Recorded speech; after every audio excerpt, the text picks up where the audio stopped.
Welcome back to another week of Procrastination Garage. And of course, my procrastination has bit me in the butt yet again. Today, I'm taking the UTV out for a trail ride, and the goal in the last episode was to get the tie downs mounted to my trailer so I could just strap the wheels down and not have to strap it down like I've been doing in the past. The way I've been doing it, it works okay, but because you're working with the suspension, it can unload and straps can come loose. Strapping to the tires won't allow it to do that, so that was the reason I want to do that. Of course, I didn't get that done, so again, I'm going to have to strap to the suspension. So I'll show you that process here in a sec. Of course, on the positive side today, the fact that we did clean up and put everything away last time, the UTV is ready to go. All we got to do is jump in and load it. And with a charged battery, she should fire right up.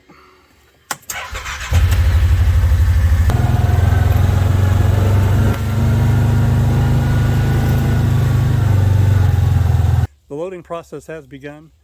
One of the problems when I bought this thing is I put a fabric roof on it, mainly because it was cheap. Unfortunately, you're not allowed to tow with the roof in place, and I've tried, and it kind of starts to destroy it a little bit.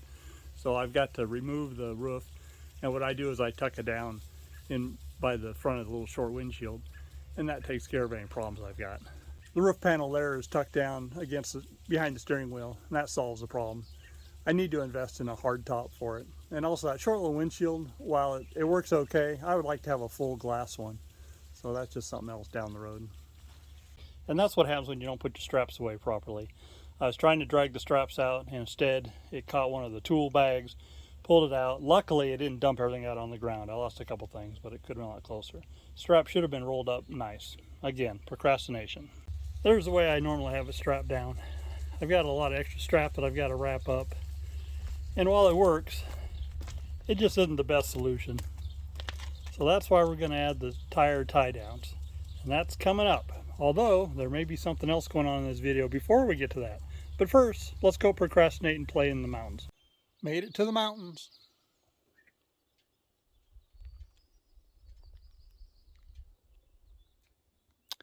Let's get unloaded and take a ride. All right, let's go.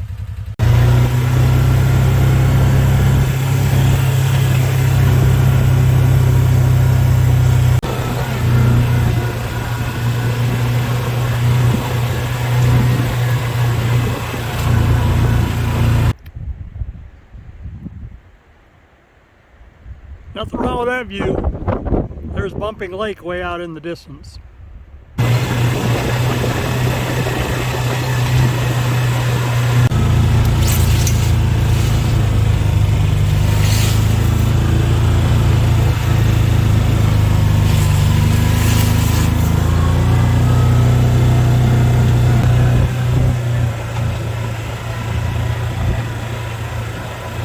Back at the truck, all loaded up, time to head home. And I suppose time to work on some projects, mainly getting the tie downs for that trailer. Well, here we are, headed off to AutoZone. Turns out before we do any fun projects, we've got another maintenance project on the Venza. Wife and daughter headed to California in a couple days, and the Venza needs an oil change.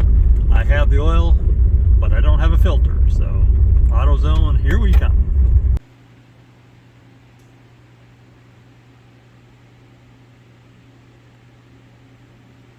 That one right there. So funny thing, getting ready to leave AutoZone with the filter. So I showed the catalog of all the filters. Notice it didn't have a listing for a Toyota filter in there. I actually had to pull up one of my old Amazon orders for the Toyota filter to cross-reference a part number. Not a huge deal, but you know, come on, if you got a book of filters and everything and you're selling a Toyota filter, then maybe it ought to be in the book. I guess I'm just happy they have the Toyota filter because there are other brands I had in there are not really anything I want to use.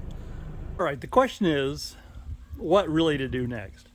The procrastinator in me, I didn't unload the mower yesterday when I came back with it, so I've got to unload the mower off that trailer. I need to park that trailer. I need to go grab a different trailer because tomorrow I'm going to help my daughter move back from college, and so I need an enclosed trailer for that. And then all this stuff is in the way of the driveway for me to get down to the shop, change oil in the Venza. And even the green pickup down there looks like it might be in the way. So where to begin? I guess first thing we do need to get the mower off there. No ifs, ands, or buts about that. And this is a lesson in how not to load a lawnmower on a trailer. I only was hauling it a couple miles over to another property of ours, and I lost my front strap somewhere along the way, and so while I was driving, the mower shifted backwards up against the gate in the back, which it wasn't a huge deal. Like I said, I wasn't coming that far, but not one of my prouder moments with strapping things down for sure. Which is why I need to get the wheel hold downs for the UTV, because I'm going to be able to use one of those for the mower as well. Oh, I just felt something against my leg. Look who's here. Shop kitty. How you doing, buddy? Yeah. You're my good boy. Oh, no, don't pick on daddy. Yeah. Such a sweet kitty cat. You're not going to like it when I fire the mower up, so get ready. Let's go ahead and move the green truck. I've got enough room to get by it, but it's a little tight. And eventually I need to get at that trailer today because I want to move it over on the other side of that enclosed trailer. So we'll just move the green truck right down into here. And then I think what we'll do is we'll park the landscape trailer in down behind it, right up by that door there. That'll get things mostly out of the way for the day. All right, the green truck. Listen to this sucker when it starts up. You hear that? Yeah, that's a problem we've got to fix. Exhaust leak somewhere. I don't know if it's at the manifold or the muffler is shot on the thing too. But here in July, we'll work on that when I've got more money to play with, because it needs an exhaust system from the muffler back. So let's go ahead and get it moved. It's got an anti-theft device in it, so most people can't even handle driving this one. Perfect. Now we'll slot that utility trailer right in behind that. That look good enough for you? Good enough for me. Since we're jockeying trailers around, we might as well go ahead and move the big one into its new spot. I'm going to swap over to my bigger ball. Normally I wouldn't bother, but since the enclosed trailer I'm going to be hooking up later this afternoon is the bigger ball, might as well just go ahead and swap it right now.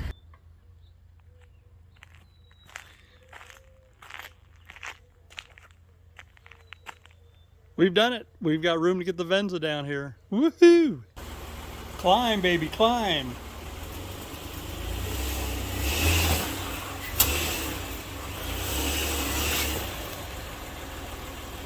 The reason that was so ungraceful is because the rear tire was also trying to jump up into the shop, so it wasn't easy. I should have pulled in just a little bit more, but then I was going to have to move that lawnmower, and you know, that's just not the way we operate around here. So anyway, she's in. Oil cap is removed so it doesn't go glug, glug, glug. Got a tarp, got the oil pan, and got some wrenches. You know, no matter how careful I am, I always manage to get oil on the concrete floor, so that's the reason I pretty much always use a tarp. So now time to go underneath there and loosen the oil pan drain, and then always have a paper towel handy because you always get all over your fingers and everywhere else.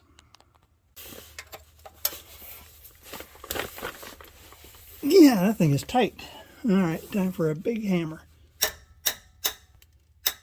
There we go. Reposition the pan a little bit.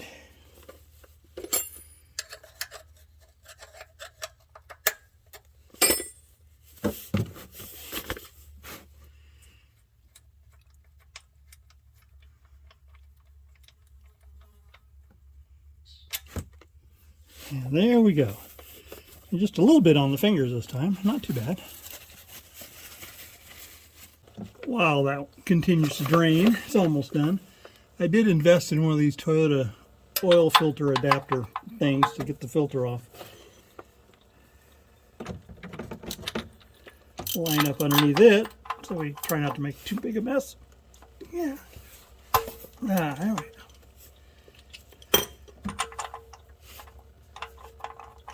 Yeah, I say that.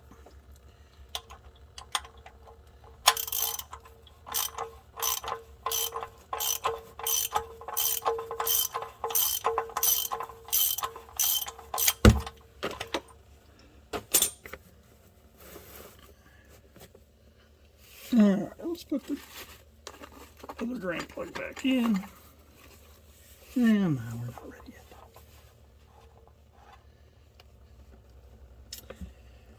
Yeah, getting oil on our fingers and hands now. And she's down. Splattered a little bit. Can't be helped. I did put the other drain plug back in. So the Toyota oil filter comes with lots of extra parts. One, it comes with this little plastic piece there. Never use that. And it comes with 2 rubber gaskets or wash things, and I've only used the big one. And what the small one is for, and also what that's for, is to let you drain the oil out of the oil filter adapter before you drop it. And probably you wouldn't make as big a mess as I always do. But that just seems like extra work, so I don't bother with it. So we're getting ready to install the new filter, and then we've got some quality Castrol Syntec engine oil. Oh, high mileage it says. Well, we don't care about that. Anyway, 0W20. Got the new O-ring installed on there. You know, you're supposed to change the O-ring every time, but really, what would happen if you didn't change the O-ring? Would all hell break loose? Probably not. Now we'll add a little bit of oil to the filter housing. All buttoned up on the bottom side. Got the filter housing back in place and snugged up, and got the drain plug tightened up, and now we'll put some oil in from the top. And you never want to forget to put the drain plug back in, otherwise you pour all that oil out on the ground. Come on, we've all done it. If you've done oil changes long enough, you've screwed this up. I had to look it up, the oil capacity. Give Toyota credit for one thing. The thing holds 6.4 quarts with an with a filter change. That is a good amount of oil, and that's good because that means it helps keep your engine cool and also gives you a little more safety margin if you run a little low on oil. The thing doesn't leak any, doesn't burn any, so it's fine between oil changes. Anyway, let's get 6.4 quarts in it. Don't forget to put the oil cap back in place. And a couple other checks while we're under the hood. You can see the antifreeze level there is good. I'm getting ready to put some windshield washer fluid in there because my wife uses a ton of windshield washer fluid. And we'll take a quick look at the battery. Don't forget to put the oil cap back in place. And a couple other checks while we're under the hood. You can see the antifreeze level there is good. I'm getting ready to put some windshield washer fluid in there because my wife uses a ton of windshield washer fluid. And we'll take a quick look at the battery connections, make sure they're not, that one's a little corroded. I think we'll clean that one up before we move on. And then the last thing we'll do is we'll check the air pressure in the tires, before we send her off on a 2,000-mile trip to California. That much. Took that much to fill that windshield washer squirter fluid reservoir up. The good news is that it holds a lot. Bad news is my wife uses a ton of it. Nah, it's all right. She's allowed to. I don't know why. I just don't use a whole lot of windshield washer squirters in any of my vehicles. And she's always used a ton. So it wasn't so bad. It was really down just at the base. It had a good connection, but since we got it apart, we'll go ahead and finish cleaning it and spray some protectant on it before we put it back together. Isn't that pretty? All cleaned up and ready to go back together. I mean, I swear, 2 seconds and I've already lost a 10mm wrench. What the heck?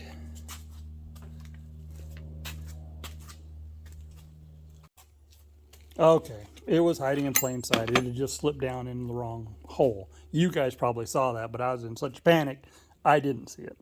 So that's to spray 2 coats of the battery protector. So in the meantime, we got the first coat on. Let's check tire pressure here. 35. That's right where it needs to be. We'll check the other 3. All right, all 4 tires had 35 to 36 PSI in them. That's good enough for government work. And I've got 2 coats of spray on the battery terminals. What I use is I've got a battery protector and sealer, and that's the purple stuff. And then I also use a battery cleaner. And whether this stuff really works or not, I don't know. But hey, at least I tried something. Time to close the hood and pull this thing out of here, and it is done. See, I'm trying to break my bad habits. I cleaned up my mess after the oil change. I even went so far as to empty the trash. Now we'll road trip to go pick up that other trailer. I say go pick up, it's on our property, just in a different location. Here's the trailer we're using tomorrow. It ain't much to look at. Painted in Arctic Cat colors. I always figured that was a theft deterrent for when I had my Skidoo snowmobiles inside of there. But one thing about this old trailer, it just seems to work. Lights always seem to work. I don't have any issues. Yeah, the ground's just a little weak there, I can see, but it's good. We've got flashers, which means we have turn signals. We have running lights, got a current registration. Just going to check the air pressure in the tires, and this thing will be ready to go tomorrow. All right, these should be at 50 psi. And we're sitting at 40. That's not so bad. Anyway, all four are going to be the same, so I'm going to go ahead and air them up. I'm not sure if it's focusing, but they're all at 50 psi now. I use this little air tank to fill them up, and I'm not sure this was the right way of doing it because I had to make 3 trips over here because I was too lazy to drag the big compressor over. So next time I'll have to just either drag the big compressor or just suck it up and do this 3 or 4 times. I wish I had a bigger one of these tanks. Well, it's looking more and more like I'm not going to get to this trailer project on this video. The reason being because I've got 2 more things to do on the truck here. One is I've got a nice bed cover that I used in the summertime and I haven't put back on yet. And I think I'm going to put that on because when I move it tomorrow, that may come in handy so I don't have to strap stuff down. And the other thing is, if you look outside this truck, it looks like it's missing running boards. But it's not. It's got the electric running boards. You open the door and they pop out. And I'll tell you, this is the greatest invention and the best purchase I made for this truck. Close the door and after a second they go back. The problem is, they don't always go back all the way. Close the driver's door and you watch, and that one, oh, I just made a liar out of me. It pretty much went all the way up. It's still just not quite there. So I've got a can of WD-40. I'm going to spray the little points where the hinge points and get this one working again. What happens is in the winter time it gets a bunch of salt and crud up in there and they don't work good all winter long, and I don't usually worry about it. These were almost going back up towards the end of the season there, so I just hadn't gotten around to doing anything. Again, procrastination. So right now we're going to go ahead and lube them and fix that, and then we'll put the bed cover on, and then like I said, I think we'll call this video done. See, 2 of the hinge points are right there, but then you've got 2 more right up in here, and so there's 4 here and there's 4 at the front, and they just don't stay lubed well enough. And you know, the way these things operate, you can see it from here. I'll get a better look from the other side. It's like a window motor is all they're using to get these things to go up and down. They work on the same principle. So I've got the basic framework laid out. It probably comes as no surprise that the most critical part is figuring out exactly where it needs to go side to side and forward and backwards. And for that, you just use your friendly tape measure and measure it all. It just needs to be square on there. Once it's square on there, then there's a little bit of fudge room otherwise. So I'll go ahead and get it lined up, and then